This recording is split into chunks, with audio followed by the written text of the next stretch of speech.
Good morning. Good morning. Today is January 12th, 2022. This is the Council on Aging Board meeting for the month of January with the Director of the Council on Aging Department, Holly Lucht. So I'm going to go through the usual stuff regarding the remote meeting script. As a preliminary matter, this is Shashi Menon, Chairman of the Council on Aging Board. Please permit me to confirm that all members and persons anticipated on the agenda are present and can hear me. Members, when I call your name, please respond in the affirmative. Virginia Leonard, Yes. Betsy Zwick, Yes. Louise Russell, Here? Jean Campaniello, Yes. and staff, Christine Moriarty, Here. Renee D'Argento, Here. and Holly is present. Good morning. This open meeting of the Council on Aging Board is being conducted remotely, consistent with Governor Baker's executive order of March 12, 2020, due to the current state of emergency in the Commonwealth due to the outbreak of the COVID-19 virus. The order allows public bodies to meet entirely remotely so long as reasonable public access is afforded so that the public can follow along with the deliberations of the meeting. For this meeting, the board is convening via Google Meet as posted on the town website and identifying how the public may join. Please be sure to press *6 to mute your device. This meeting will not feature public comment. However, please wait until I open the item for public comment and press *6 to unmute your device. Finally, each vote taken in this meeting will be conducted by roll call vote. The first item on the agenda is to review and act on the December minutes. I know it says November, but I think she meant December. Does anyone have any questions or comments regarding the December minutes? I think there are no comments. But Louise, I make a motion that we accept the December minutes. seconded Second. by I second the motion. I'm going to take a vote, a roll call vote. Virginia Leonard, Agree? Betsy Zwick, Yes. Louise Russell, Yes, Jean Campaniello. Yes. All right, the minutes are accepted. And as usual, Betsy did an outstanding job in putting it all together. yes. Very nice and very concise and easy to read. Thank you. The next item on the agenda is to review and act on the financial reports. Christine, you're on. Okay, good morning, everybody. So as always, I'll go over the account totals. And if you have any questions, we can go over that after. So starting with the formula grant, we have an estimated $62,723.37. As a reminder, we just haven't been awarded our full amount yet. So until we do, this is just an estimate, but based off of what we've received in the past, this is how much we have. The DOT grant currently has $2,322.93. The shared winter street grants have $5,019.42. The taxi livery grant has $7,634.69. The gift fund has $23,136.35. The revolving account has $30,882.57. And the general fund has $18,029.13. Now, does anybody have a question about a specific item on any of the accounts? Louise? Yes, Christine. I had just a couple quick ones. On the general fund, the newsletter postage, I thought that there was not going to be any expense since we went to the new I didn't understand why we're paying $2,000 in postage. So the postage is to mail the newsletters. We have to pay the post office to mail the newsletters. We don't pay to print the newsletters, whereas that might be where you're confused.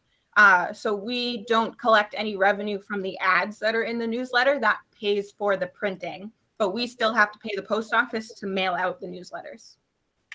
So every month it's $2,000? No, so this is for the year. Once a year, we kind of top up the account. Oh, for the year. How much is it per month? Do you have any idea? It changes. So I think the last mailing I did was about $200. But if we do a larger mailing, like December, we mailed out 1,500 newsletters. That was about $400. So we're up to 1,500 now that are. No, so that was the special edition mailing that we did. So I'm just going to do a quick estimate times 26. So it's about $140 currently to mail out the newsletters. We mail out about 500 on a regular mailing. What are we doing to include the names on there that are getting newsletters in the mail? I'm not sure if I understand. So I have the newsletter mailing list that I upkeep. And then like December, we had a really great edition where we talked about everything that this Council on Aging and the Senior Center had done over the past 2 years. So what I did was anybody's full address that I had in my senior center that had been or partaken in something in the senior center for the past 2 years, I pulled their address and we mailed them out if they lived in Shrewsbury. So that's where we got the 1,500 from, but that's not our regular mailing list. Now, what are we doing to increase the number that are getting it by mail? How are we reaching out to those that don't receive it now? I think Holly has an answer. Yep. So every month we have 2,500 newsletters printed. And as Christine mentioned, anybody who has requested a newsletter, we put them on our mailing list. We also give them to the nutrition program in the morning when we first receive them every month. And those go out with the Meals on Wheels. And we have a very dedicated volunteer who drives around Shrewsbury and puts the remaining in hotspots. I'm happy to say that in December, we got rid of every single 2,500 pieces of the newsletter. We didn't even have any left over. So that was fantastic. Renee, you had a comment? Yes. So I typically, in my questions when I'm in contact with people, ask them if they get the newsletter and if they would like to receive the newsletter. And, that's when I put them on the mailing list and continually update that to try to reach people with that. Christine, I have a question. Sure. As far as postage go, do we qualify for the nonprofit bulk mailing? Like Yes. we got all that, right? Yes. All right, good. Any other questions? Holly has Holly? Actually, Christine, can you just explain how the Friends group supported us with just starting it and just so everybody is aware? Sure. So the newsletter is the permit for the newsletter at the post office is held by the Friends of the Senior Center. So they're the ones that qualify. So they are technically the ones that are kind of publishing it, but Holly is the one that puts it together. And then I just do the work to take it to the post office. So that's how we qualify, is under the Friends. Any other question? Louise, did you have your hand up? Not on the newsletter. Okay. Something else. We're still working on the financial report, so go ahead. What's your Yes.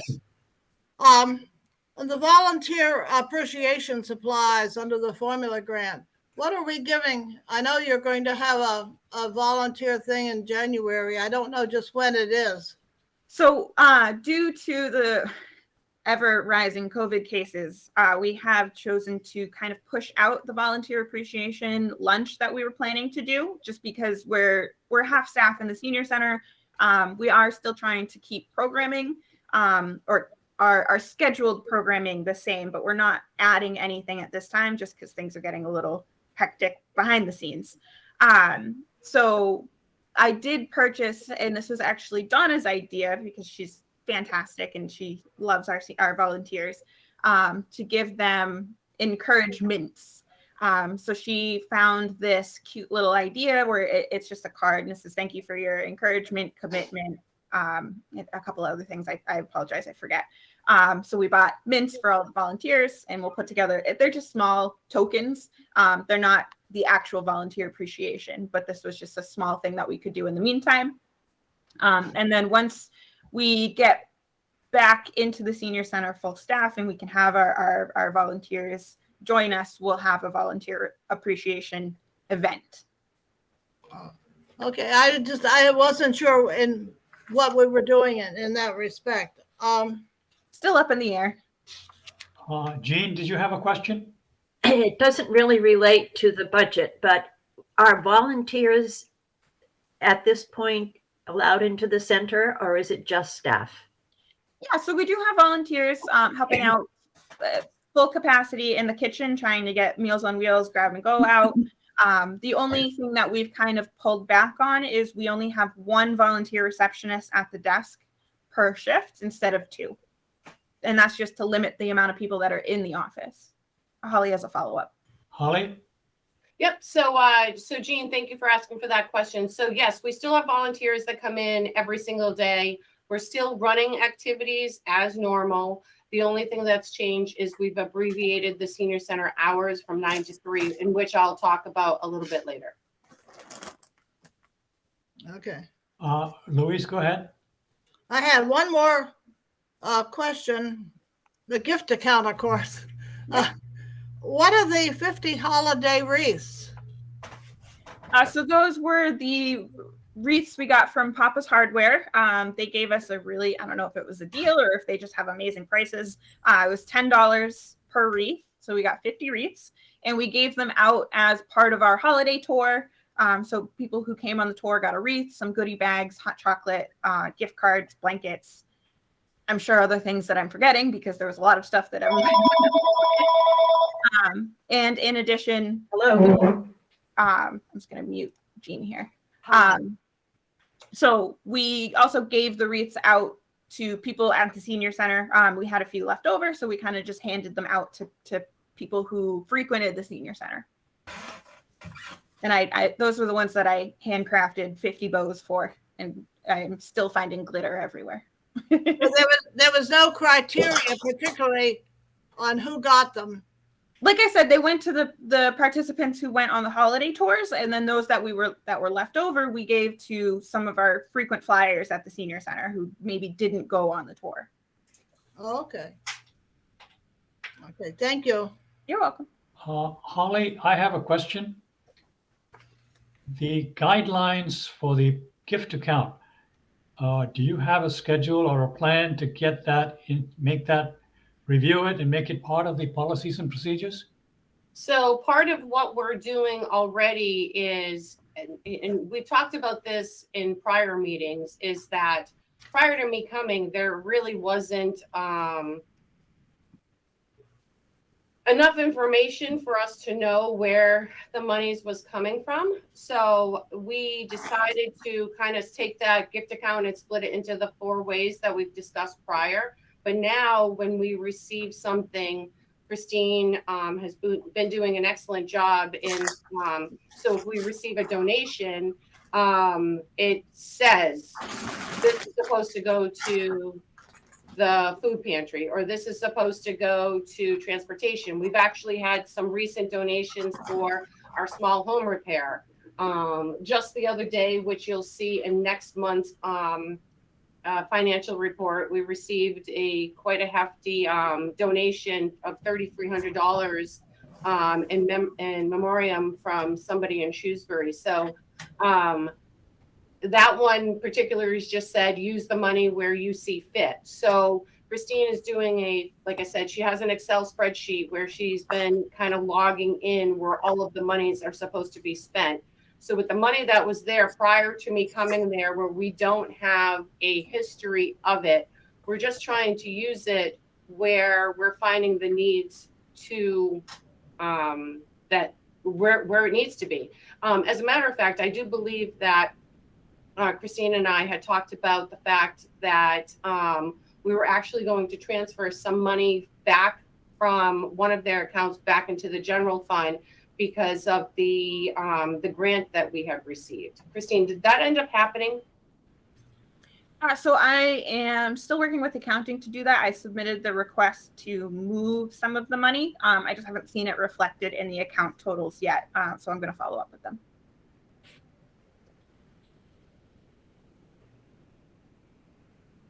Shasha, you're muted.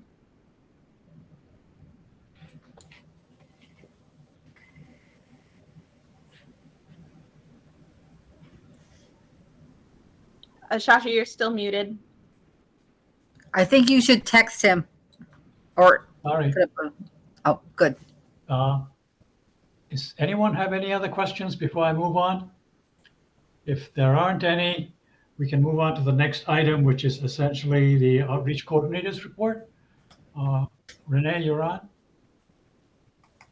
Hi, good morning, everyone. So yes, we had some really, wonderful holidays here with all the outreach that we did. For the blankets and the gift cards and even some of the wreaths, we prioritized people who were homebound and or on our Are You OK list.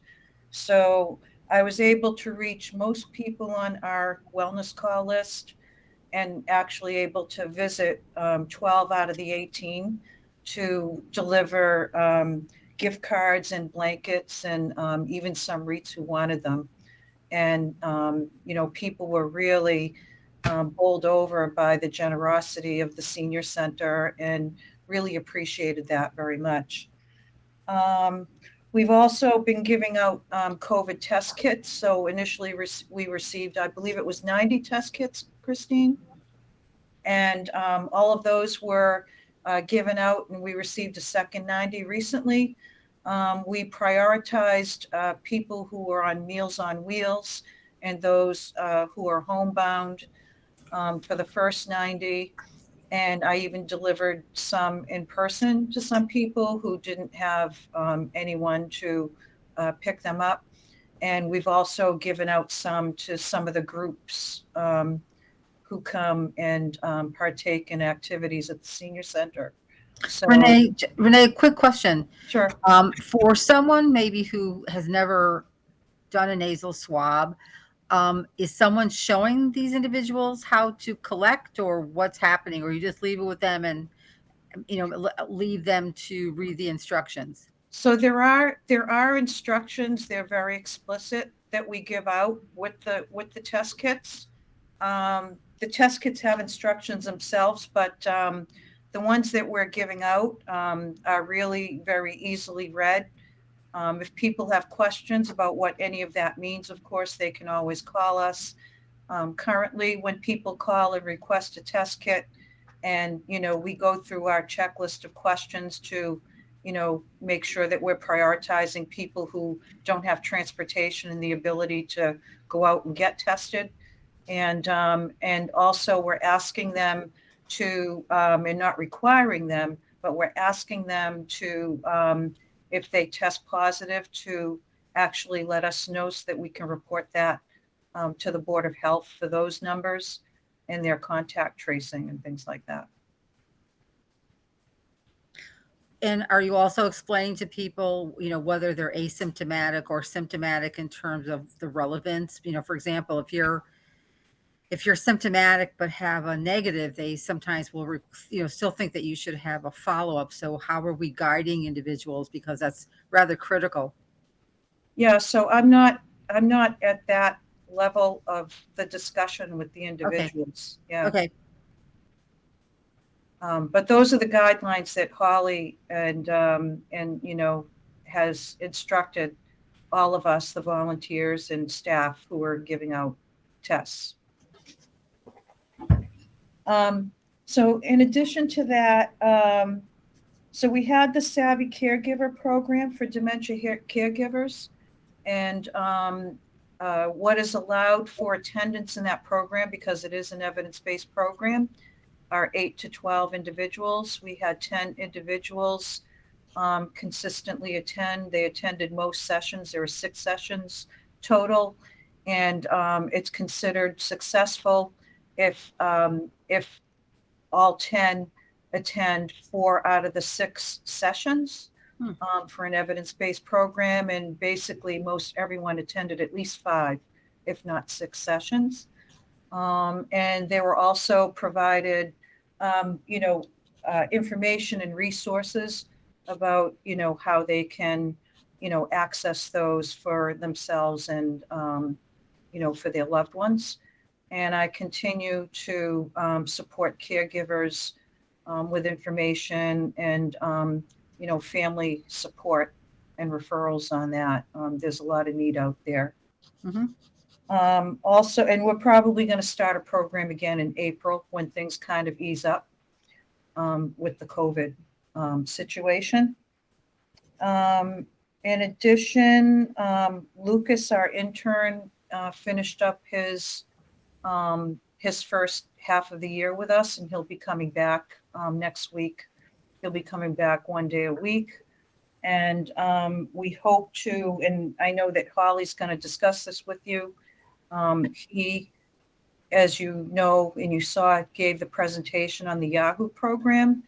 And we hope that if the board decides to fund it, that he will be the one who will, kind of organize it and make sure that we can get that up and running maybe in the spring. In addition, we have an uptick in fuel assistance and share the warmth applications, as you would expect.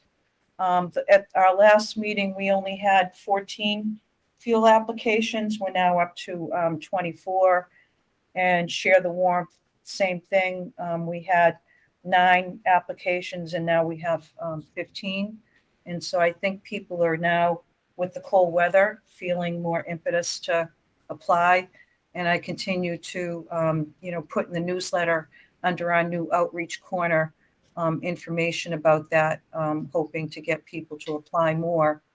And on that note, at our recent triad meeting, we discussed, and I had my first situation with the emergency assistance for fuel oil customers who are waiting for approval for their fuel assistance applications. And SMOC is way behind in their processing of them. They're now on the October and early November applications. So people with fuel oil are really going to have a very difficult time with, trying to, with this cold weather, get through the winter with probably what they're running out of in oil. So basically, we discussed how we can try to expedite that and how that's working. And Jen Rifkin at SYFS, who sees more of these emergencies, feels that people are waiting just too long to get that expedited, and that 75 gallons is not enough with this cold weather to take them through until their fuel application gets expedited. So we're exploring, seeing if we can get an increase to that to 150 gallons perhaps as a suggestion. Since ARPA funds have been approved to increase fuel assistance and or electric utility assistance, and because prices are rising and things like that, and the need is out there, we feel that the emergency oil fuel assistance should be increased. You're muted, Shashi. Yeah, I have a question. Sure. These people who are waiting for approval, is it because they were late in applying? And are they late in applying because they did not know this was available? Do you have any feel for that? So there really is no such thing as late in applying. I guess people will apply according to what they understand and where they feel their need is, because we take applications into April. And it's typically, once it's approved, and it can take up to 8 weeks to be approved once an application is considered complete. Maybe that's where people kind of fall down in the process, because if they don't provide enough of the information, or if SMOC feels like they need more to approve the document, approve the assistance, it sets it back to that date of when they receive the new information, as opposed to when they originally did the application. So I inform people that, when they do their application, I give them the checklist. I make sure that they have everything that they hopefully need to make it complete. And of course, they do their best to provide it, and I make copies and we mail that out. And also let them know that it does take up to 8 weeks. Jean, you had a question? I do. And Renee, if you would like some assistance, I would be more than happy to volunteer some time to work with the individuals to facilitate the completion of the process, so that we're not getting half completed applications. So we're not doing half completed applications. Basically, I would say that the majority of individuals are bringing in the information that I request that they bring to make sure their application is complete. Okay. It's the clog in the system isn't where we're taking the applications. The clog in the system is SMOC going through the applications and being late with them. And sometimes they will request more information that is on the list to approve that. Okay. So Renee, you're saying that intrude basically. for a second. Virginia, can you please wait? Sure. I had a question. 8 weeks seems like a very long time Yeah. for a process. For a small town like this, it almost sounds like something the federal government would take, 8 weeks.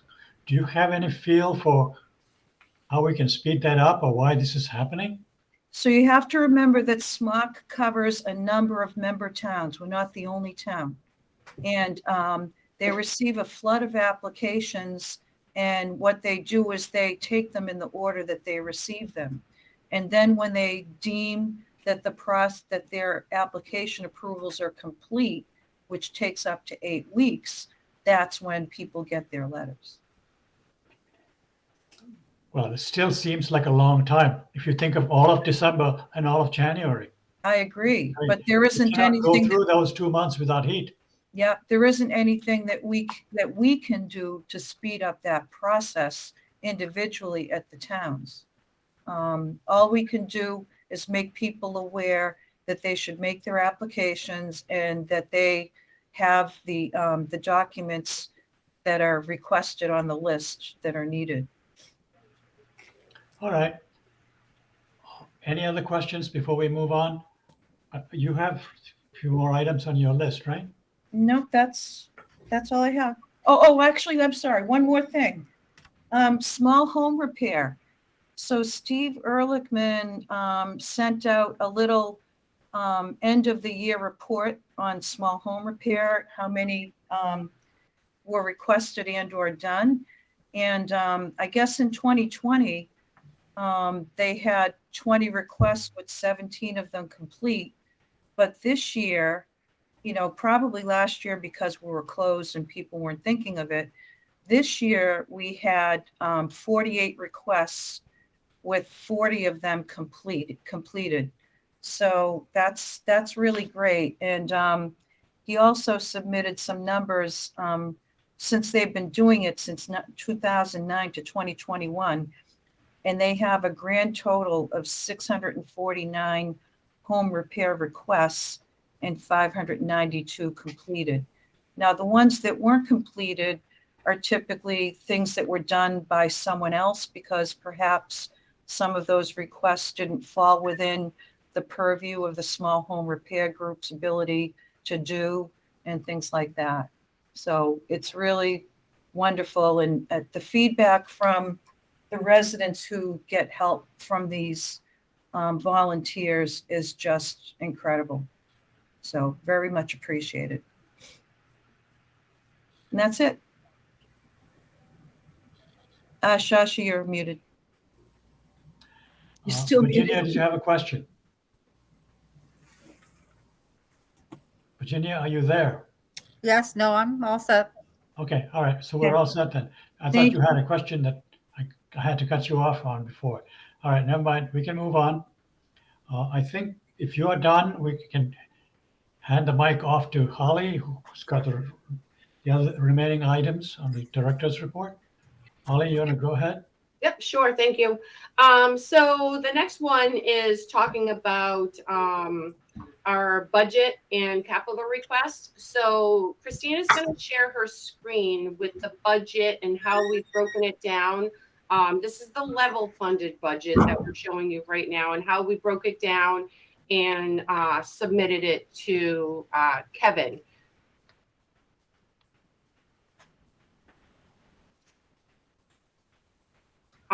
So you can see through the top, and Christine, if you don't mind navigating while I'm speaking, the top of the budget speaks about the salary range, and the green line is the total. So you can see that at the top in the blue, there are several columns, and thanks, Christine. We've got the general fund that is in the second column. So it talks about the salaries and where people stand. So you'll notice that if you're looking at the office assistant / volunteer coordinator, which is our Christine Moriarty, half of her salary comes out of the general fund and the formula grant. One of my goals moving forward in the next couple of years, if not in the next year, is to have any full-time employee completely budgeted from the general fund. And that is something that I have to work with, obviously, town management and board of selectmen, finance committee, personnel committee, to make happen. And the reason being is, we've never not received the formula grant, but should it ever happen, I would hate to even think about what would happen to the demise of the Council on Aging if we lost a full-time employee. And that is not saying that the part-time employees aren't as important. But we can see that there are definitely different figures. Christine, can you just hover over where the two, Pat Babin and Donna Messier are? So those are the two part-time employees where their funds come out of. Okay. Any questions on the salaries part from anybody?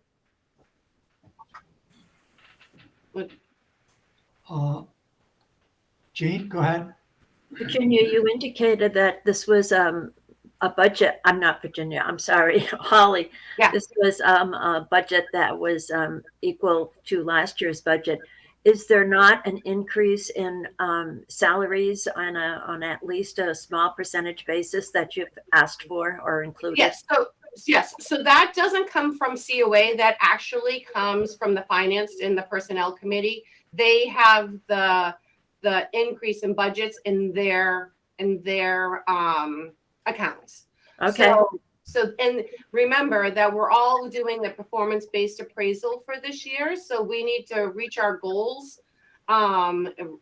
Reaching those goals allows us to perhaps get the raises that don't include in just the regular cost of living raise. But we don't show that on ours. That's another department.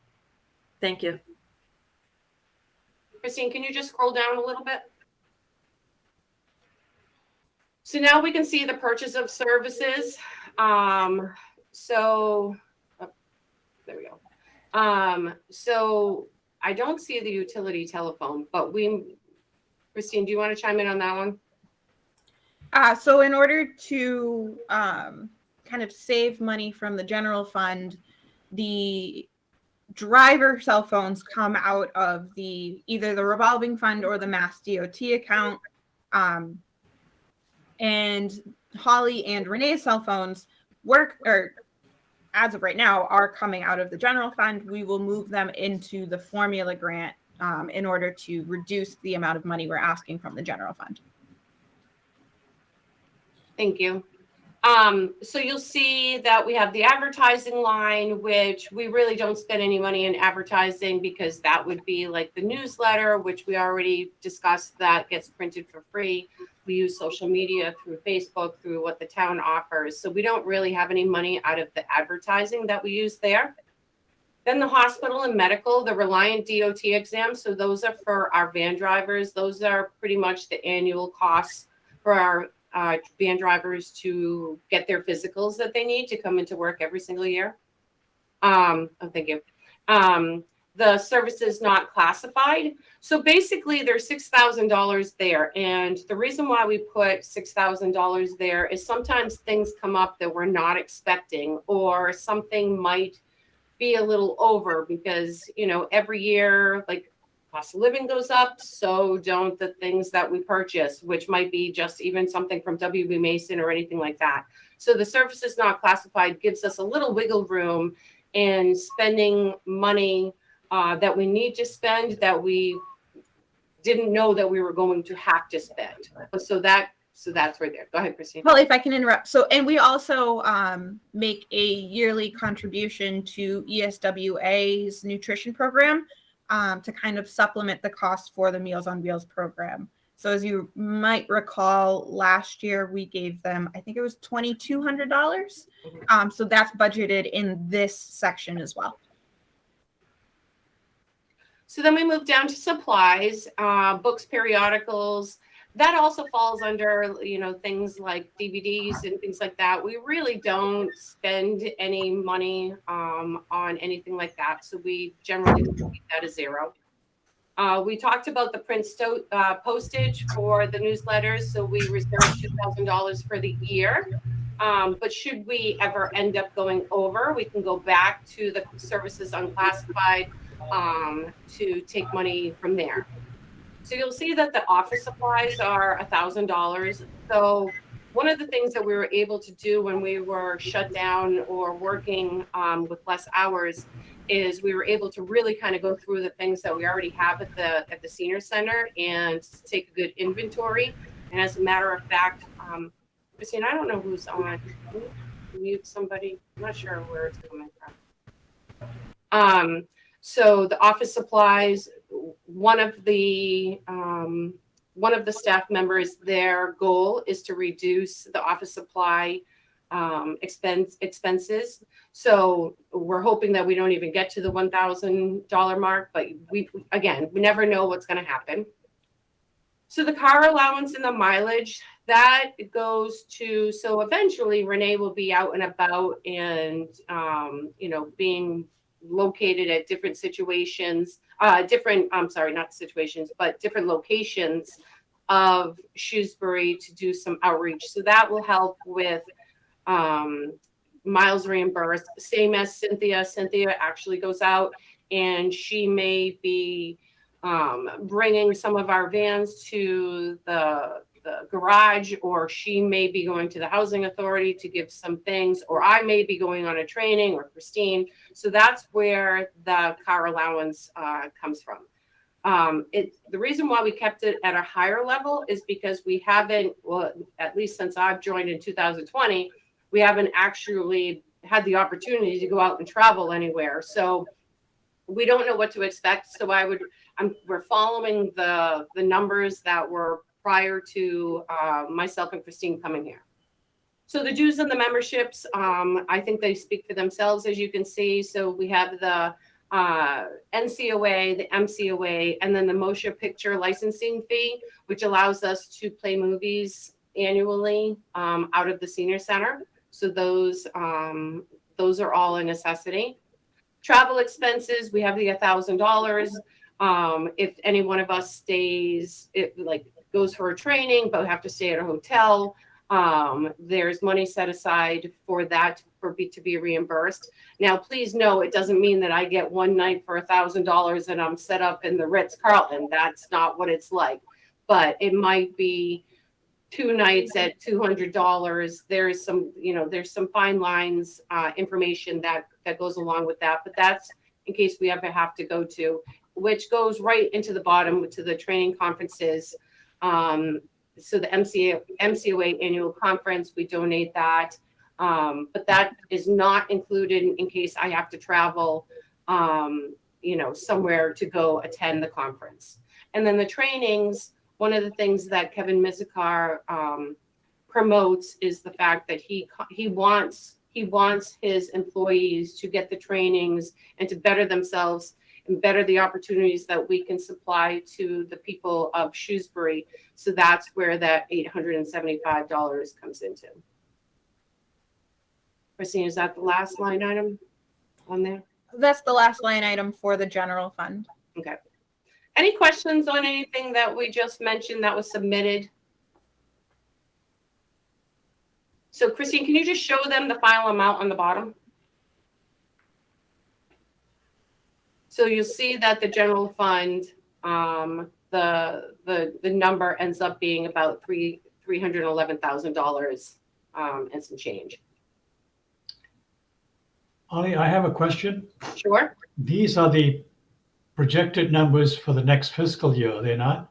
Yes, the FY23. How does this compare to last year, and what are the chances of sailing through the budget approval? So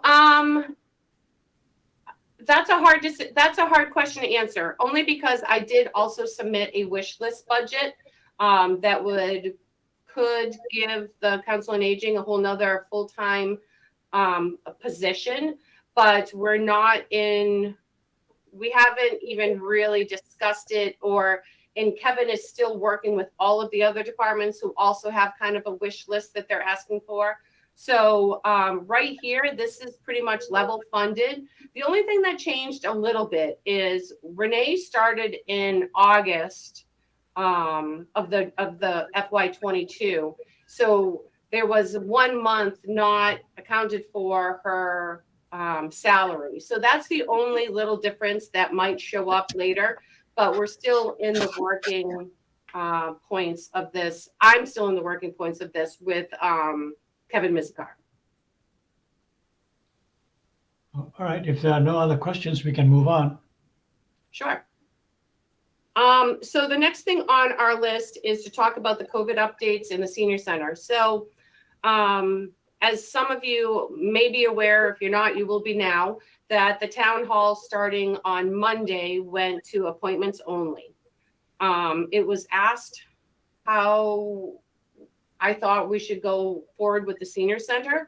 And I think that everything that we've been doing with the senior center has worked so far. So that, masks are required 100% of the time. We discontinued any eating within the senior center. So there's no congregate dining happening. There's no refreshments during programs happening. There's no coffee being offered. Water can still be brought in, of course. But the expectations of even water is you take your sip, you put your mask back on. So we've been really enforcing people wearing masks, and if people can't wear masks, we have face shields that we offer here also that were donated to us from the fire department. And now starting on last Monday, the staff went into a hybrid model, which means half of us are working 1 week and half of us are working the other week. What we found to be difficult is that if we're still going to have the senior center open and only working with half staff, that puts a lot more work volume on the people that are here, and with a reduced receptionist. We only have one receptionist at any given time in the mornings and in the afternoons. So we decided, instead of closing the senior center, as some have, we decided we would abbreviate some of our hours, and that's where the 9 to 3 comes into.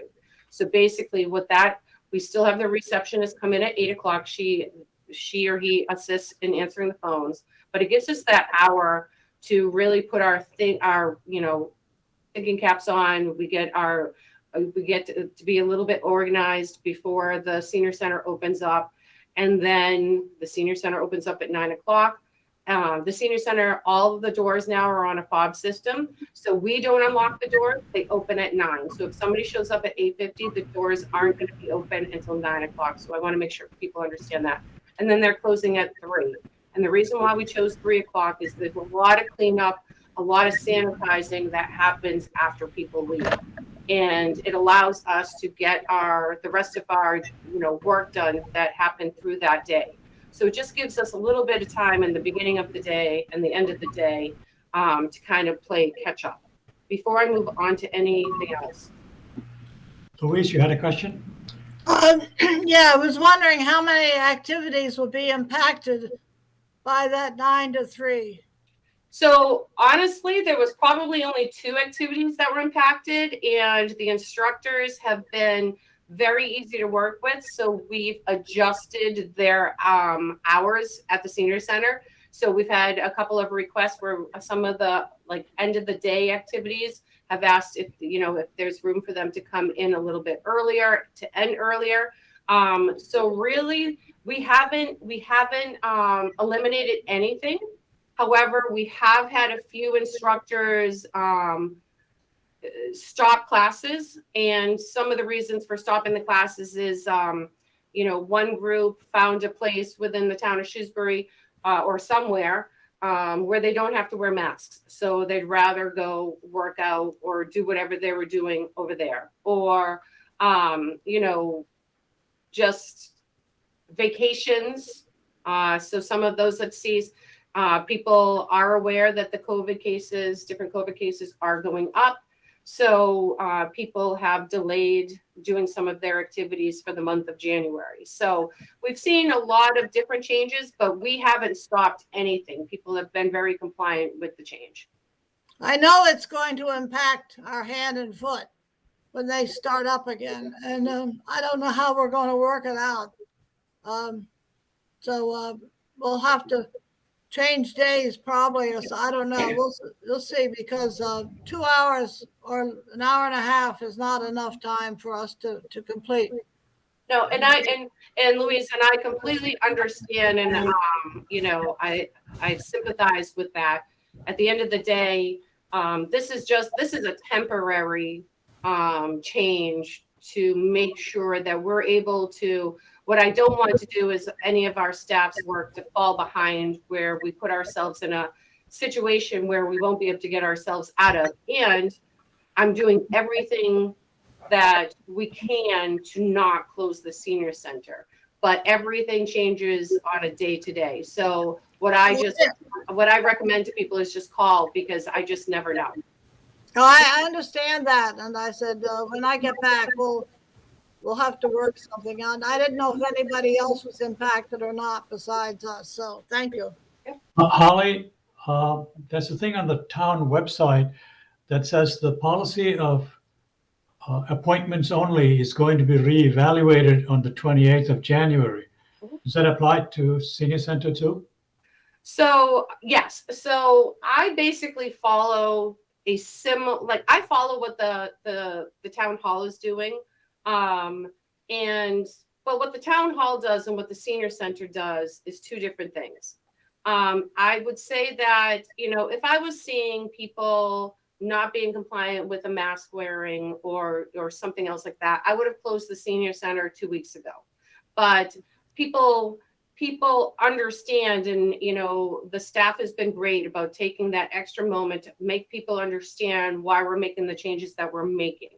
And we make them understand that we're all in this together. This is not something that, I just go forward. So yes, on January 28th, they will reevaluate the numbers that they see, and the town managers will make their recommendations on how to move forward.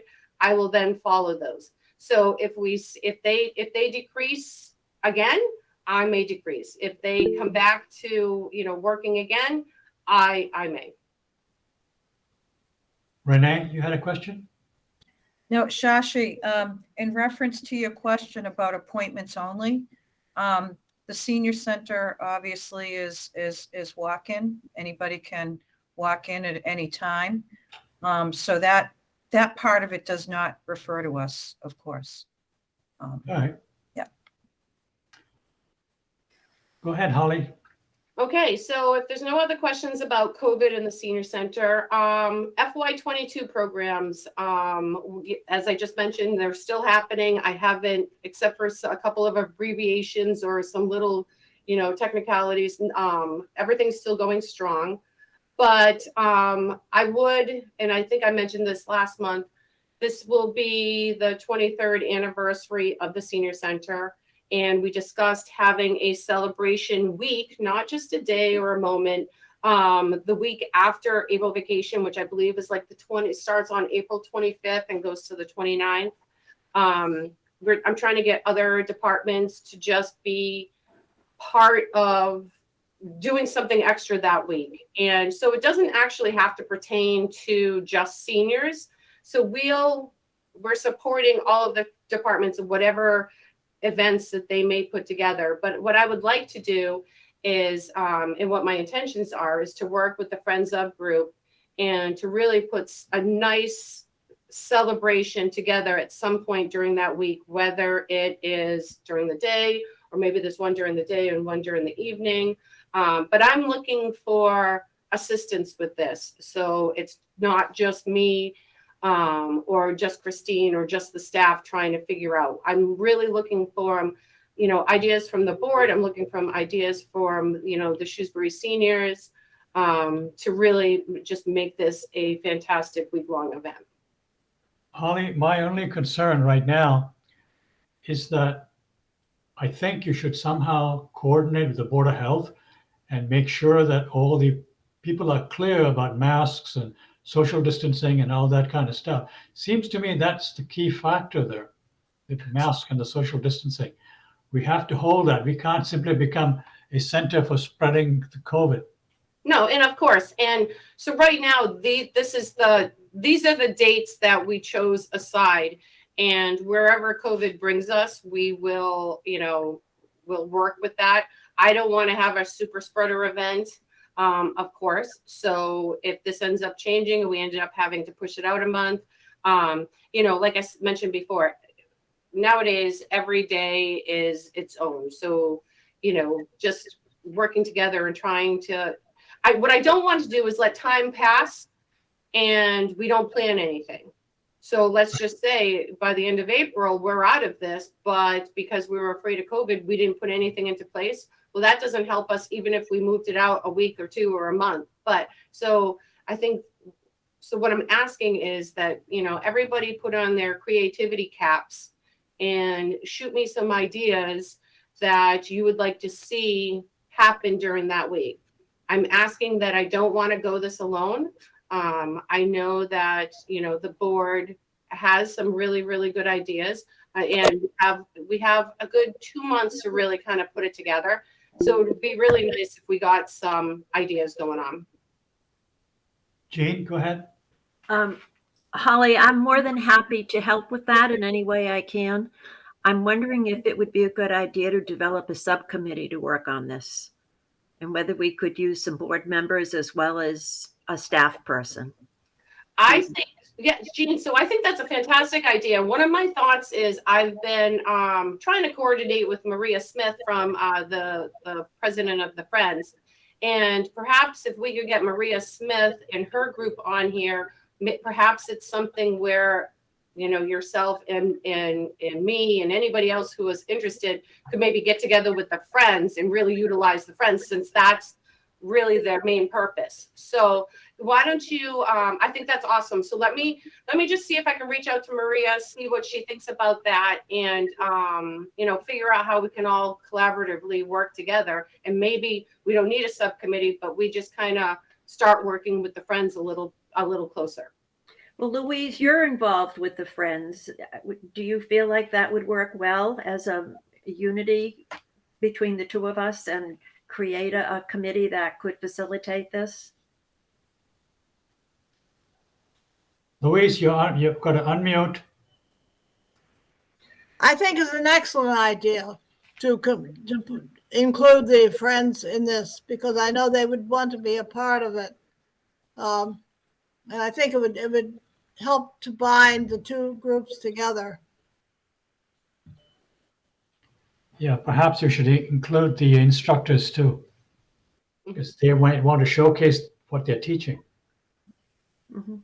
Yes. Well, and there you go, Shashi. You just gave a good idea. But if you can send it to me in an email so I can store it somewhere, that would be fantastic. Okay. Shall we move on? Any other questions, comments? So the next item on the agenda looks like it's transportation, fares, and ridership. And as I've already mentioned a couple of times, now with the staff working hybrid, it's a little bit more difficult. And right now, we've only been accepting one rider again at a time on the vans. We haven't turned or refused any rides that have come in because, as I've also mentioned before, we have the luxury of the taxi delivery grant. So we've been able to broker out calls to Yellow Cab and to Safeway luxury transportation, which allows the wheelchair clients to utilize that. So as you can imagine, it's a roller coaster, and even in a regular non-COVID world, it was the same thing. Cynthia and I spent some time to look at where the dips are, and there's always dips in the winter, and there's always dips in the summer. So, but like I mentioned, so we've been in communication with the WRTA and make them aware of how we're operating. They continue to send us our personal protective equipment for the van drivers, so that's been great. We've been following up with the van drivers to make sure that they're comfortable coming in each day. We supply them with the knowledge of asking riders to make sure that they have their masks on, to make sure they're they don't have any cold symptoms or anything like that. They have the ability to refuse a person to come onto the van if they're non-compliant or if they're exhibiting any cold symptoms, but they are also asked to immediately call the senior center so we are aware, so we can do a follow-up and make sure that this was in fact the correct decision. So we're really looking to the van drivers to make sure that they stay safe. And as of right now, we have 6 van drivers working for us Monday through Friday.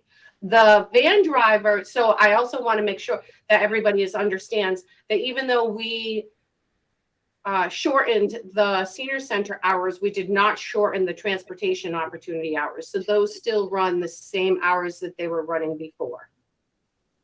Any questions on the transportation? And again, as everybody, just as a reminder, we're not accepting fares until 2023. Oh, wait a minute.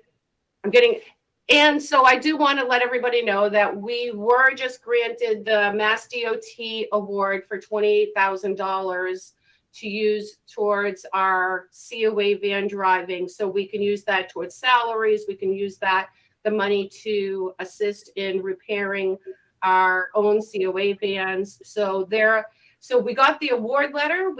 Now we're waiting on the kind of specifics about how they want that money spent, but it should be similar to other years. But so between our revolving account being able to kind of replenish itself over the last couple of years, and now with this new grant award of $28,000, that really puts us in a really great place for the fiscal year 23.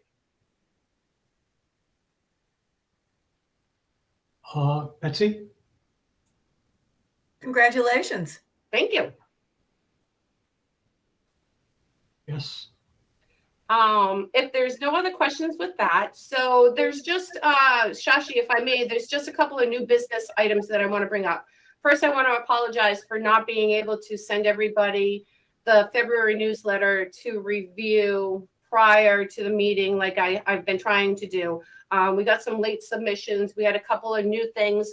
We are going to be offering the tax aid service through AARP for starting the month of February. That will go through April. Now that, of course, is all aligns with however the senior center, as long as it's open.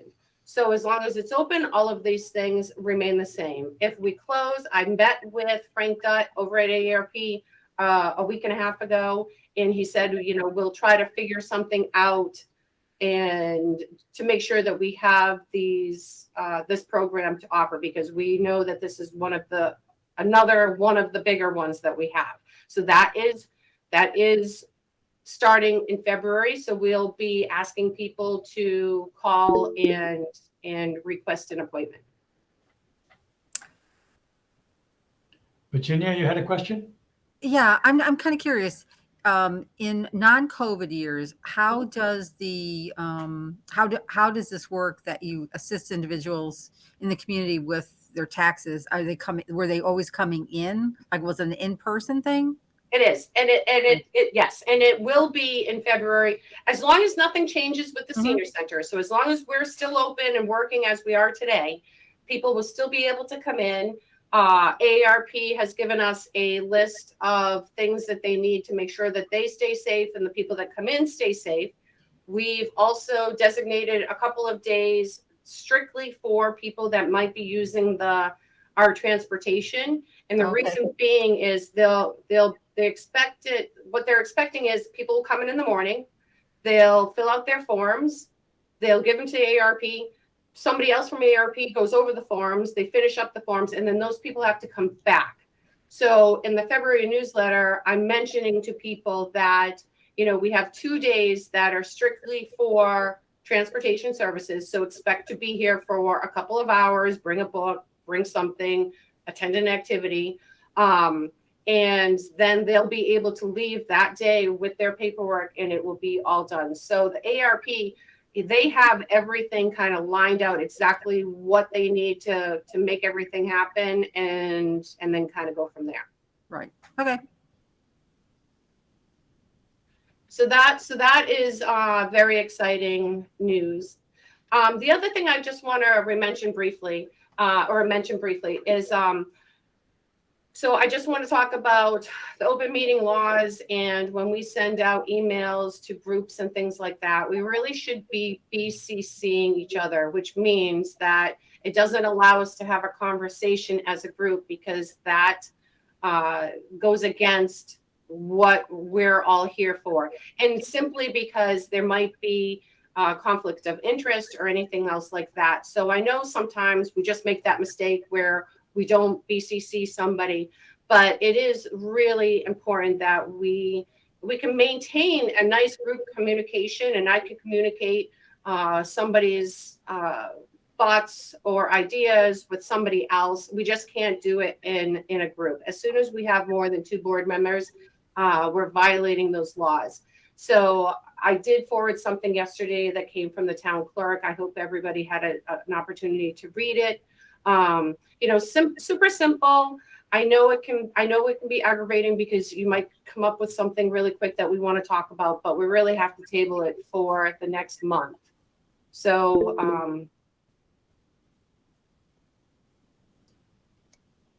Renee. Yeah, I actually, what is a full board for the Council on Aging board? How many members is it? It should have been 7. We're short 1, and one position is unfilled. And who's out today? We have Judy out today. Judy's out today. So for the open meeting law, to be in violation of the open meeting law, you have to have a quorum. No, only a simple majority. We have 4. Because we go through this. I mean, I know I'm probably just giving my kind of opinion here based on my experience on my town boards, but we frequently interact with each other, so it keeps the communication going as long as we're not violating the open meeting law with a quorum of people in discussion. Excuse me, Renee. I have to take exception with that. I do not believe there's anything wrong in circulating emails. What Maura Healy's instructions are that we should not make any deliberations. Right. Cannot make any decisions. Exactly. If I want to talk about what we're planning for whatever, a function or something like that, and so long as we don't make any decisions, that affect the body politic, so to speak. We do not make decisions that directly affect or indirectly affect the senior center population. So long as we do that, I think we're clear. Yeah, no, I agree. That's not what I was referring to. I was just referring to how people throw around ideas in order to facilitate just conversation. That's all I was referring to. But so long as we don't make a decision. Exactly. Yep. Holly? So the best way to avoid anything happening like that, because I think that once you start getting enough emails, and I think it will start becoming confusing, because I can't mediate all of the emails that go through. The best choice would be, if there is a topic that is worth discussing, we set up another meeting, and then it's purely held like that. So what I'm asking is that the board do not send out emails that have everybody CC'd on them, because to violate the open meeting law, that would be an easy task. And I would rather not have to shut any of the emails down. So we all come up with fantastic ideas. So if somebody has an idea that we should discuss, and perhaps it's a need to have a meeting outside of our COA board, we can certainly put one together. You know, Holly, your point is well taken. I have saved this article. I don't know if you can see it. It says on it that the Southborough town was actually in violation of the open meeting law. I don't want to see our name there. I definitely do not want to do that either, I'm Shashi. sure some of you have seen this So, in the Telegram. so just to move forward a little bit, just so people have something in the back of their minds that you'll be seeing on the February agenda. So one of the things that we'll be talking about is Shine again. So Virginia has been doing a lot of work on the side, as we all know. And so she has some things that she would like to discuss back in February. So I just want everybody to kind of keep that on the back of your minds. So, you know, if you have questions going forward that you might want to ask her, have those ready before the February meeting. And the other thing is, I will be bringing up the Yahoo program to discuss again. So you may want to go back and rewatch or look at the minutes again that involved the Yahoo information, because I will be asking the board to do a vote on whether we move forward with the spring. So you'll see that on the agenda. So please, you know, if I could just ask you to just do a little bit of homework, get ready to ask your questions, because Lucas will be back to help answer those questions, as well as Renee and myself. So that's pretty much what I have right now. Oh, you got another question? Jean? I do. Do you recall, Holly, which meeting we can access that information? Which? Yep, I believe that was the December meeting. December? Yeah. Okay, thank you. Yeah, and I believe he was one of the first to present, so you wouldn't have to watch the whole thing. Are we ready now to move on to talk about Shine that Virginia had wanted? So Shine isn't on our agenda, but we can certainly use it as a new business if Virginia is prepared to do so. Before we begin, I just want to get clear that everybody understands what the issues are. And here's the way I understand it. Shine is a program run by the state of Massachusetts through the Executive Office of Elder Affairs to help people with Medicare and with health, you know, the ways to make sure they can pay for health insurance. No. To that purpose, you have to apply and be paired up with a Shine counselor who will then guide the individually on through the process. Now, apparently this is something run by the state. In the old days, all we had to do was to go into the senior center and sign up for a time slot. Now that's no longer available. You have to call either the 800 number or the number on the at Milford. I think it's Milford, and get yourself registered to get assigned a counselor. Now, I think there's some hiccups there that's causing the problem that I think Virginia wants to talk about. Go ahead, Virginia. Okay, let me backtrack a second. because I think it's important to understand the role of Shine.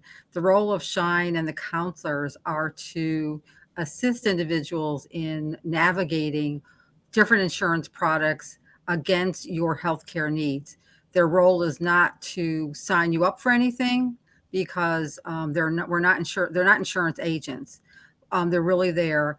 I think with the whole thing with COVID and just the fact that it's just kind of engulfed everybody's lives right now, and also impacted the ability for the Shine team to actually bring in new members, because certainly I had applied a year and a half ago and just recently actually was able to start into classes or whatever you want to call it.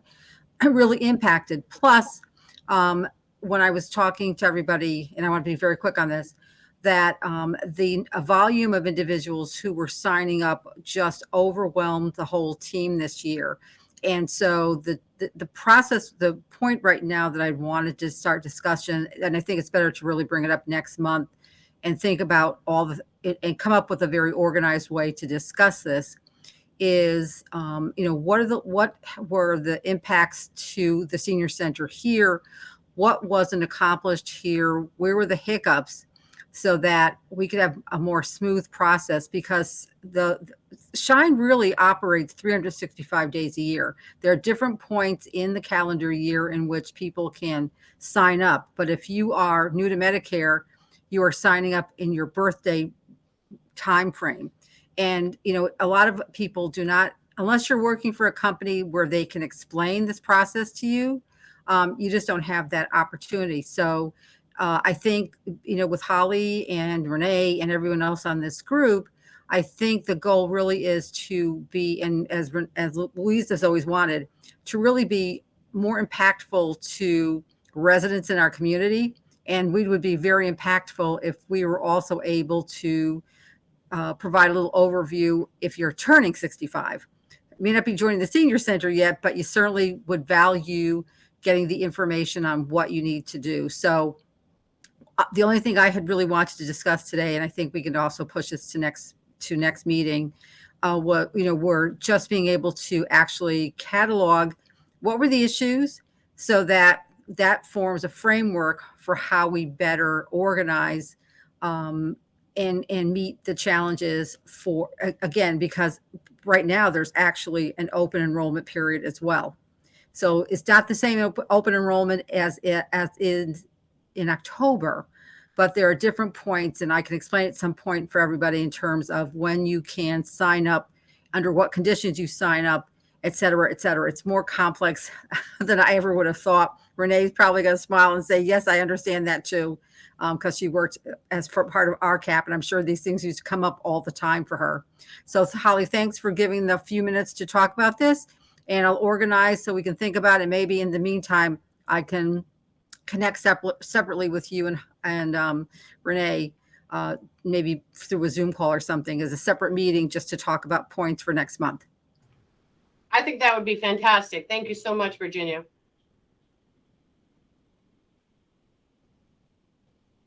Shashi, you're on mute.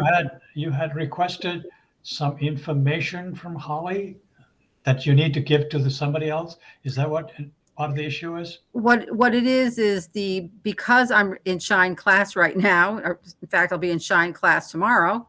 And because I also had a chance to talk to the top leader, to the leadership, they wanted to make sure they understood from different senior centers what might have been some of the issues that came up. So for example, Judy reached out to me separately with some of the issues that she had encountered. They want to make sure that, as we are moving along and coming to grips and living with COVID, that we're also going to be able to make sure that at each point in the calendar year, depending on what the needs are for individuals in our community, that we're meeting their needs. And so cataloging initial problems would help. And help in the framework that we're going to talk about. Holly? So Virginia, one of the things that I just want to make known is, so I am not privy to anything about Shine. I'm not even going to pretend that I do know anything about any of the things that that you're going through the training. One of our things that we found was that when we were booking appointments, we didn't know what to ask. So we were simply booking appointments. And then what was happening is the appointments were getting booked, and then either the Shine counselor that was here was unable to help because they didn't have the right information.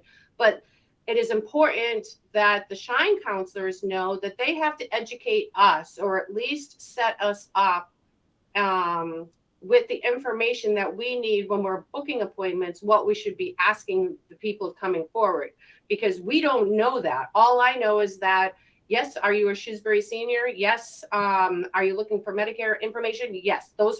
So we were originally just asking those generic questions. We didn't realize that there would be so many other questions to go along with it, because, just to rewind again, back when, and I hate bringing this up every time, but when I first started, we didn't even get an opportunity to do it because we had to shut down. So Right. I didn't get to learn from the first year. We didn't offer it the second year. And now this has been a learning experience for us all. So kind of like it falls in the same category as where Christine and I are also learning for the Senior Tax Work Lock program. So we're just looking for other people to help give us the information that we need. And I feel as though Nancy Schwartz, our Shine counselor, and we have a new Shine counselor starting with us in the month of February, has I think also realized where our obstacles were coming, and we were having a better one-to-one conversation. So we all kind of understand the questions that we need to ask, but we also know that it's forever a learning curve and opportunity that, we just have to, I think, open the communication doors a little bit. I think that's where the frustration and confusion was coming from before, is none of us, they didn't know what we didn't know, and we didn't know what they know, if that makes sense. Oh, and that makes perfect sense. And I think the other thing that I'm gaining from having a chance to talk to some of that leadership is that they're also looking that it's important for Shine to keep evolving how it's interacting with community so that it can better serve and be more timely in serving, and maybe also educate on what is going on during the year that we can help individuals in the community, because you also could have someone asking for another family member as well. Right. So, we just need, and again, you're right, without providing you with the framework for how you can better schedule, it just becomes a frustration for everybody. Exactly. Yeah. And honestly, that's very well said. That's exactly what we, encountered this year. Renee? Yes, I think the difficulty too is, what Virginia, put her finger on, is that there wasn't the recruitment going on for more Shine representatives. And, we have a very limited number of slots throughout the year. Some of those were increased during the open enrollment period, for seniors. But so I'm wondering, is the recruiting stepping up at all? Or do you know anything more about that, Virginia, so that they can better prepare? I think the recruiting is stepping up, but I think also, I think they're really looking at, how we can use more digital that is usable digital to work also with the community, especially for people who maybe are a little bit more digitally comfortable, so that, you can run the span of how you are interacting with individuals, from individuals who feel really comfortable with, the Zoom calls or however, whatever new processes come along, to individuals that may need a little bit more hand holding, either because of language issues or hearing issues, whatever it is that requires a different level. And we just have to come up with the best way to cover and recognize the span of customers. Mm-hmm. Yeah, I think that's true. And I actually, one of my volunteers from Bay Path, she's a Shine representative. She actually does it 4 days a week, almost full time. And because she's immune compromised, she does it all remote. Right. And it goes very well. And she thinks she's going to continue mostly that way. Yeah. I think she can serve more people that way. It makes it more efficient. Mhm. And the other thing is, it just came to me. I didn't think of it before, but Elder Services of Worcester area, they also have Shine counselors on staff, and I'm wondering how many Shrewsbury residents actually are being served by ESWA that can take advantage of those Shine counselors. So I think that's something also to have as an alternative to talk to people about. I think I think what's valuable is when we start discussing is looking at a framework and options, because I think that's a big theme right now is what's a framework and what are the options, so that if something can't be done at the senior center here, and what are the options for individuals, and also having, again, the big key is confidence that when you recommend this option, it's going to work. Exactly. Yeah. I mean, actually, and on that, Virginia, initially we had the 800 number we were referring people to, as Shashi alluded to. And that number is really an options number. So Okay. what they do is when the person calls, they refer the people to Milford, who then sends them to us. So it's a circuitous route. And I found that out by calling it myself. Yeah. And I said, we've got to change these instructions so that people, if they can't get an appointment with us, that they actually call Milford and state that, that the appointments are taken up for the month. And are you able to help us over the phone? Because I did speak to the Milford, the head of the Milford Shine over there, and he said they do help people over the phone whenever they can. So that was the secondary option that I gave people, who needed it. Sounds good. Yeah. Virginia, I have a question for you. As people reach the age where they qualify for Medicare, Right. and they are thinking in terms of Social Security and retirement, a lot of us do still have to keep working. And to simply put an 800 number there, and I think the whole process of intake has to be improved. Perhaps you would give the powers that be my little feedback.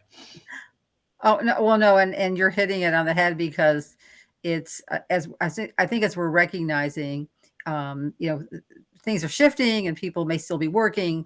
It's just Medicare is a rather, as Renee probably recognizes too, is a very interesting insurance that kind of penalizes you if you don't go in the right direction. So it's really important to be educating the community, especially for first-time Medicare users, and then also helping to work with everybody to navigate, because this year especially, well, starting from last year into this year, a whole bunch of new insurances entered the arena, not to mention some insurances merged. So some insurances are gone. So that's the role of Shine, because they do have a chance to meet with the representatives from the different insurances, so you can help someone navigate and make sure that they're selecting the best option. Because cost is important, but sometimes spending 5 more cents means that you don't end up with a sudden unexpected expense sometime during the year. Has anyone got any other questions? Virginia, has your concerns been addressed now that we? Oh, yes. And I appreciate the time, and certainly we'll be circling back so we can have something better to discuss, or more organized to discuss next month. So you will be doing something at the next meeting, Virginia? Well, depending on what Holly and Renee, we work together to identify, what can we discuss next month. Okay, good. Is there anything else to be discussed? Are we going to adjourn 5 minutes early? Yes, I see a thumbs up. I don't have anything else. Let's go around and see. Betsy, you have anything you want to talk about? Louise, Jean, No, I'm good. Renee, Christine? Motion to adjourn. No, I think Louise has got something. I move that we adjourn. Second. Well, thank you all. Thank you, Holly. And thank you, Holly and Christine, for getting the Grant, on your grant writing skills. I just want to mention really quick, take a look at the Board of Selectmen meeting. The first 20 minutes are the best because I just might be there talking about all the things that Council on Aging has done in the past year. So take a look at last night's Board of Selectmen meeting. Okay. Renee, you had something to say? Oh, you're muted. Can't hear you. I'm just saying goodbye. Thank you very Oh. much. I'm going to take a roll call vote. Betsy, Yes. Louise, Stay warm, everybody. Yes. yes, stay warm is right. Ship some of that warm weather over. Jean, Yes. Virginia, Yes. meeting is adjourned. Bye, Thank you. everybody. Stay warm.